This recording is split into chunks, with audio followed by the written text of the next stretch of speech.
Isaiah chapter 52 and verse 12. For the Lord will go before you. For the Lord will go before you, and the God of Israel will be your rear guard. యెహోవా నీ ముందర నడుచును, ఇశ్రాయేలు దేవుడు నీ సైన్యపు వెనుకటి భాగమును కావలి కాయును. యెహోవా మీ ముందర నడుచును, ఇశ్రాయేలు దేవుడు మీ సైన్యపు వెనుకటి భాగమును కావలి కాయును.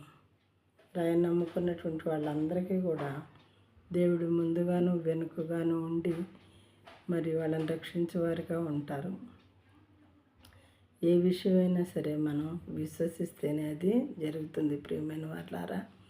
ఎందుకంటే దేవుని దగ్గరికి అనేక మంది రోగులు వచ్చినప్పుడు ఆయన ఏమన్నారంటే, నేను ఇది చేయగలనని నీవు విశ్వసిస్తున్నావా అని అడిగారు.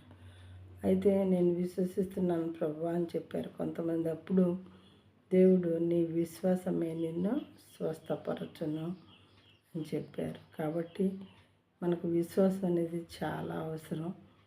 చెప్తున్నటువంటి నాకైనా వింటున్నటువంటి మీకైనా విశ్వాసం లేకపోతే ఏ కార్యం కూడా జరగదు. ఈయన నిజమైన దేవుడు. మరి ఆయన పాదముల దగ్గరికి మనం వెళితే ఆయన మొరపెట్టుకుంటే మన కార్యాన్ని సఫలం చేసేటటువంటి దేవుడు అని మనం విశ్వసించాలి.